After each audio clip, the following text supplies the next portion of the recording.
नमस्कार दोस्तों, आपका फिर से स्वागत है आपके अपने एजुकेशनल चैनल में। दोस्तों, आज हम जो भारत का प्राचीन इतिहास है, इस क्रम में वैष्णव धर्म को पढ़ने जा रहे हैं। अगर आपने पहले के एपिसोड्स ना देखे हों, पहले के जो लेसन्स है वो ना देखे हों, तो आप लोग प्लेलिस्ट में जाकर देख ले सकते हैं। ठीक है, वहाँ पर IAS PCS एग्ज़ाम प्रिपरेशन करके एक प्लेलिस्ट बनी हुई है, तो उसमें जितने भी आपके प्राचीन भारत के इतिहास से संबंधित वीडियोस हैं वो मैंने अपलोड किए हुए हैं। तो चलिए शुरू करते हैं वैष्णव धर्म को। तो वैष्णव धर्म के विषय में प्रारंभिक जानकारी जो है उपनिषदों से मिलती है। और वैष्णव धर्म के प्रवर्तक कृष्ण थे। ठीक है, वे जो वृषण कबीले के थे उनका निवास स्थान मथुरा था। और कृष्ण का जो छांदोग्य उपनिषद में देवकी पुत्र और अंगिरस के शिष्य में हुआ है। और विष्णु के 10 अवतार का उल्लेख जो है मत्स्य पुराण में मिलता है, ये इम्पोर्टेंट है। और उनके 10 अवतार क्या हैं? मत्स्य है, कूर्म, वराह, नरसिंह, वामन, परशुराम, राम, बलराम, बुद्ध एवं कल्कि। इसके अलावा कुछ प्रमुख संप्रदाय एवं उनके संस्थापक एवं पुस्तक हैं, जैसे भरकरी संप्रदाय, नामदेव जो है इसके संस्थापक थे, श्री वैष्णव रामानुज, परमार्थ रामदास और राम भक्त रामानंद। इसके बाद देखते हैं इस्लाम धर्म को। जिन इस्लाम धर्म के जो संस्थापक थे वो हज़रत मोहम्मद साहब थे। और इनका जो जन्म था वो 570 ईस्वी पूर्व मक्का में हुआ था। पिता का नाम अब्दुल्ला और माता का नाम अमीना था। और हजरत साहब को 610 में मक्का पास हीरा नामक जो गुफा थी वहाँ पर ज्ञान की प्राप्ति हुई थी। और इनकी जो शादी है वो 25 वर्ष की उम्र में खदीजा नामक विधवा से हुई थी। और इनकी पुत्री फातिमा और दामाद जो है अली हुसैन है। तो और कुरान जो है धर्म इस्लाम धर्म का पवित्र ग्रंथ है, ये लोग आप जानते ही हैं। और हजरत मोहम्मद साहब की मृत्यु जो है 8 जून 632 ईस्वी को हुई। इन्हें मदीना में दफनाया गया था। ठीक है। और जब ये इनकी मृत्यु हो गई तो आपने सुना होगा कि इस्लाम में मेनली सिया और सुन्नी दो संप्रदाय हैं। तो कैसे बड़े इनकी मृत्यु के बाद जो है इस्लाम सुन्नी तथा सिया नामक दो पंथों में विभाजित हो गया। सुन्नी उन्हें कहते हैं जो सुन्ना में विश्वास करते हैं। और सुन्ना पैगंबर मुहम्मद साहब के जो है का तथा जो उनके काम थे और उनके कार्यों का वर्णन है। ठीक है, मोहम्मद साहब के कार्यों का वर्णन जो है सुन्ना में। और सिया अली की शिक्षाओं को, जो उनके दामाद थे उनकी शिक्षाओं को मानते हैं। तो इस तरह से जो है सिया और सुन्नी में ये बढ़ चुका है। और अली की जो हत्या है वो 661 ईस्वी में कर दी गई थी। और उसके पुत्र हुसैन की हत्या भी जो है 680 ईस्वी में हुई थी। और जो उत्तराधिकारी थे पैगंबर मोहम्मद के, वो खलीफा कहलाए। ठीक है। और इस्लाम जगत में खलीफा पद जो है 1924 तक रहा। 1924 में इसे तुर्की शासक कमाल पाशा ने इसे समाप्त कर दिया। ठीक है। और मोहम्मद साहब पैगंबर के जन्म पर ईद मिलाद उद नबी जो है पर्व मनाया जाता है। अब बात करते हैं ईसाई धर्म की। दोस्तों, ये मेरा जो काम है मेनली आप लोगों को एक ब्रीफ मेन नोट्स बताने का है। और जैसे आप स्टडी स्टार्ट कर रहे हैं मेनली, जैसे हमने थोड़ा बहुत पढ़ा है, मैंने आपको बताया था NCERT ने थोड़ा पढ़ लिया, उसके बाद सामान्य ज्ञान का आप अध्ययन कर रहे हैं, तो कैसे आप बड़े लेवल की तैयारी इस छोटे छोटे नोट्स की सहायता से कर सकते हैं वो हम देख रहे हैं। तो ईसाई धर्म में देखें तो संस्थापक ईसा मसीह है। और उनके बारे में तो आप बहुत कुछ जानते भी होंगे पहले से। प्रमुख ग्रंथ बाइबिल है। और इनका जन्म जो है अभी जेरूसलेम के निकट बैतलेहम नामक स्थान पर हुआ था। हालांकि इसमें काफ़ी मतभेद हैं, फिर भी जो अभी तक का ये माना जाता है। और इनके जन्मदिवस को क्रिसमस के रूप में मनाया जाता है, ये हम जानते ही हैं। माता का नाम मैरी और पिता का नाम जोसेफ है। और अपने जीवन के प्रथम 30 वर्ष एक जो है बड़ई के रूप में बैतलेहम के निकट नाजरेथ में बिताए थे। और ईसा मसीह के जो प्रथम दो शिष्य थे वो थे एंडोस और पीटर। और ईसा मसीह को सूली पर रोमन गवर्नर पॉन्टियस ने चढ़ाया था। और उसने जो है 33 ईस्वी में सूली पर चढ़ाया था। और ईसाई धर्म का सबसे पवित्र चिन्ह क्रॉस है, आपको पता होगा।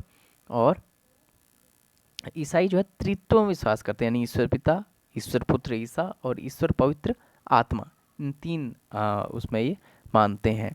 ठीक है। और पारसी धर्म का भी थोड़ा बहुत बात कर लेते हैं। पारसी धर्म को हालांकि इतना ज़्यादा अभी तक हम जानते नहीं है, को बहुत मिलता जुलता इसे माना जाता है, लेकिन ये एक अलग धर्म है ईसाई धर्म से। तो पारसी धर्म के पैगंबर थे एक ईरानी थे। ठीक है। और इनकी शिक्षाओं को जो है जिंद अवस्था नामक जो है एक ग्रंथ है उसमें बताया गया है। इसके बाद अब हम बढ़ते हैं मगध राज्य का उत्कर्ष की ओर, यानी कि मगध राज्य का कैसे उत्कर्ष हुआ, कैसे बढ़ा। ठीक है। तो मगध के सबसे प्राचीन वंश के संस्थापक जो था वो था बृहद्रथ था। इसकी राजधानी गिरिब्रिज यानी राजगृह में थी और जरासंध वृहदत्त का पुत्र था। और हर्यक वंश के संस्थापक बिंबिसार मगध गद्दी पर 544 ईस्वी पूर्व बैठा, जो ये बौद्ध ग्रंथों के अनुसार है। और बिंबिसार ने जो है ब्रह्मदत्त को हराकर अंगराज को मगध में मिला दिया था। बिंबिसार ने राजगृह का निर्माण कर उसे अपनी राजधानी बनाया दिया। और बिंबिसार ने मगध पर जो है 52 वर्षों तक लगभग वास किया। और आ, बिंबिसार की हत्या जो है उसके पुत्र अजातशत्रु ने की 453 ईस्वी पूर्व में। और इसका जो उपनाम था वो अजातशत्रु का कुणिक था। अजातशत्रु प्रारंभ में जो है जैन धर्म का अनुयायी था और 32 वर्ष तक इसने जो है मगध पे शासन किया। और इसकी हत्या भी उसके पुत्र उदयन ने 461 ईस्वी पूर्व में की और वो फिर मगध की गद्दी में बैठा। उदयन ने पाटलिग्राम की स्थापना की। और हर्यक वंश का अंतिम शासक जो था उदयन का पुत्र नागदशक था। नागदशक को उसके अमात्य शिशु नाग ने 412 ईस्वी पूर्व अपदस्थ करके मगध पर शिशुनाग वंश की स्थापना की। शिशुनाग ने अपनी राजधानी पाटलिपुत्र से हटाकर वैशाली में स्थापित की थी। और शिशुनाग का जो उत्तराधिकारी था वो कालाशोक पुनः राजधानी में पाटलिपुत्र को ले गया फिर से। और इसका जो अंतिम शासक था शिशुनाग वंश का वो नंदीवर्धन था। और नंद वंश का फिर नंदीवर्धन ने जो है नंद वंश बनाया। इसने जो है अंतिम शासक महापद्म नंद था। और इस नंद वंश का अंतिम शासक जो था घनानंद था। आपको पता है कि घनानंद को हराकर ही फिर चंद्रगुप्त मौर्य ने मौर्य वंश की स्थापना की थी। ये सिकंदर के समकालीन था जब उन्होंने सिकंदर को भी हराया था और घनानंद को गद्दी से हटाया था। तो इस तरह से उन्होंने जो है भारत में मौर्य वंश की स्थापना की थी। अब कुछ सिकंदर के बारे में पढ़ लेते हैं। सिकंदर का नाम आया गया तो सिकंदर का जन्म जो है 356 ईस्वी पूर्व में हुआ और इसके पिता का नाम फिलिप था। फिलिप 359 ईस्वी पूर्व मकदूनिया का शासक बना। और सिकंदर जो है अरस्तु का शिष्य था। सिकंदर ने भारत विजय का अभियान 326 ईस्वी पूर्व में प्रारंभ किया और इसका जो सेनापति था ये पूछा जाता है सेल्यूकस निकेटर था। और सिकंदर को पंजाब के शासक पोरस के साथ युद्ध करना पड़ा, जिसे हाइडेस्पीच के और झेलम के युद्ध के नाम से जाना जाता है। और सिकंदर की सेना ने व्यास नदी को पार करने से इनकार कर दिया और सिकंदर जो है फिर स्थल मार्ग द्वारा 325 ईस्वी पूर्व में भारत से लौटा। और उसकी मृत्यु जो है 323 ईस्वी पूर्व बेबीलोन में 33 वर्ष की अवस्था में हो गई। उसमें एक महामारी फैली थी दोस्तों, तो उस महामारी के कारण ही इसकी मृत्यु हुई थी। और इसका जल सेनापति था निरियाकस। अब बात करते हैं कुछ मौर्य समाज की या मौर्य साम्राज्य की। मौर्य वंश का स्थापक चंद्रगुप्त मौर्य था। 345 ईस्वी पूर्व में इसका जन्म हुआ था। और घनानंद को हराने में चाणक्य ने चंद्रगुप्त मौर्य की मदद की थी, जो बाद में जो है इनके प्रधानमंत्री बने थे। चाणक्य या कौटिल्य या विष्णुगुप्त, इनका असली नाम विष्णुगुप्त था और इनको कौटिल्य भी कहा जाता था, चाणक्य भी कहा जाता था, इनके उपनाम है। और इनका जो अर्थशास्त्र में इनकी बहुत ज़्यादा पकड़ थी, इकोनॉमिक्स में, तो उनका एक लिखित पुस्तक है पूरी उसमें। चंद्रगुप्त मगध की राजधानी जो है 322 ईस्वी पूर्व में बैठा हो राजगद्दी में और जैन धर्म का ये अनुयायी था। और 305 ईस्वी पूर्व में सेल्यूकस निकेटर जो सिकंदर का सेनापति था उसे हराया था। और सेल्यूकस निकेटर ने अपनी पुत्र कार्नेलिया की शादी चंद्रगुप्त के साथ कर दी। और संधि के पश्चात जो है काबुल, कंधार, हेरात और मकरान राज्य जो है चंद्रगुप्त को दे दिए थे। चंद्रगुप्त मौर्य ने जैनी गुरु भद्रबाहु से जैन धर्म की दीक्षा जो है ली थी। मेगास्थनीज सेल्यूकस निकेटर का राजदूत था जो चंद्रगुप्त के दरबार में रहता था। और मेगास्थनीज द्वारा लिखी गई पुस्तक हमने पहले भी पढ़ा है, इंडिका थी। ठीक है, ये पूछा भी जाता है अक्सर। चंद्रगुप्त मौर्य और सेल्यूकस के बीच हुई युद्ध का वर्णन एपियानस के ने किया है। और प्लूटार्क के अनुसार चंद्रगुप्त ने सेल्यूकस को 500 हाथी उपहार में दिए थे। और इसकी जो मृत्यु है चंद्रगुप्त मौर्य की वो श्रवण बेलगोला में उपवास द्वारा हुई 298 ईस्वी पूर्व में। बिंदुसार की अगर बात करें तो चंद्रगुप्त मौर्य के उत्तराधिकारी थे और मित्रघात के नाम से इसको जाना जाता है, जिसका अर्थ होता है शत्रु विनाश।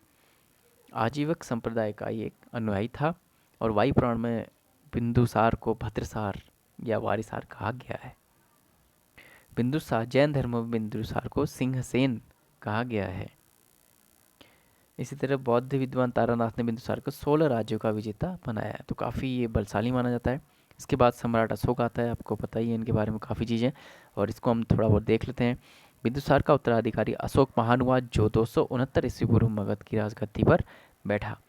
और जो राजगद्दी में बैठने से पहले ये क्या था, अवंती का राज्यपाल था। और पुराणों में अशोक को अशोक वर्धन कहा गया है, अक्सर पूछा भी जाता है। अशोक ने अपने अभिषेक के 8वें वर्ष से लगभग 261 ईस्वी पूर्व कलिंग पर आक्रमण किया और कलिंग की राजधानी तोसली पर अधिकार कर दिया। ठीक है। उसके बाद जो है अशोक ने आजीविकों को रहने के लिए बराबर की झोपड़ी में 4 गुफाओं का निर्माण कराया, जैसे कर्ज, बोपार, सुदामा और विश्व झोपड़ी थी। और कलिंग के बाद आप जानते ही हैं कि जो है इन्होंने फिर उतना खून खराबा हुआ था, तो इन्होंने जो है फिर बौद्ध धर्म अपना लिया था और अपने पुत्र महेंद्र और संघमित्रा को जो है श्रीलंका भेजा था बौद्ध धर्म के प्रचार प्रसार के लिए। और अशोक ने जो है 3 जो है अभिलेख बनाए थे, उसको 3 भागों में बांटा गया है, एक शिलालेख, स्तंभलेख और गुहालेख। और अशोक के शिलालेख की खोज जो है 1750 ईस्वी में की थी, पाडेट्री फैंथेलर ने की थी। ठीक है। तो इसमें कुछ जो शिलालेख है इनके बारे में दिया गया है। ठीक है, कि किस में कौन सा मिल ये है, बताया गया इनके बारे में, कौन सा अभिलेख क्या दिखाता है इसके बारे में। और इसी तरह से अगर हम देखें तो अशोक के जो स्तंभ लेख हैं उनकी संख्या 7 है। ठीक है।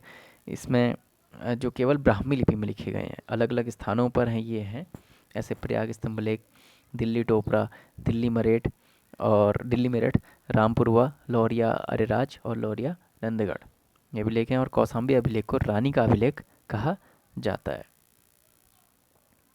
दोस्तों मुख्य रूप से जो जो चीज़ें मेन हैं हमें वो देखते हैं। अर्थशास्त्र में शीर्षस्थ अधिकारी के रूप में तीर्थ का उल्लेख मिलता है, जिसे महामात्र भी कहा जाता है। अशोक के समय में मौर्य साम्राज्य में प्रांतों की संख्या 5 थी। प्रांतों को चक्र कहा जाता था और प्रांतों के प्रशासक कुमार या आर्यपुत्र या राष्ट्रिक जो है कहलाते थे। प्रशासक की जो सबसे छोटी इकाई थी वो ग्रामिक थी।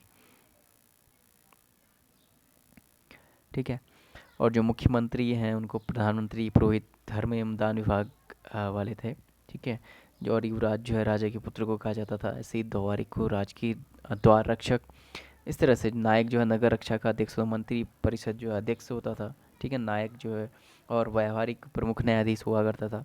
और वहाँ पर जो सैन्य समिति थी उसके क्या कार्य होते थे। जो प्रथम समिति थी जल सेना की व्यवस्था, द्वितीय यातायात एवं रसद की व्यवस्था, तृतीय जो है पैदल सैनिकों की देखरेख, चतुर्थ अश्वारोहियों की सेना की देखरेख और पंचम गज सेना की देखरेख यानी कि हाथियों की सेना, और षष्ठ जो है रथ सेना की देखरेख करती थी।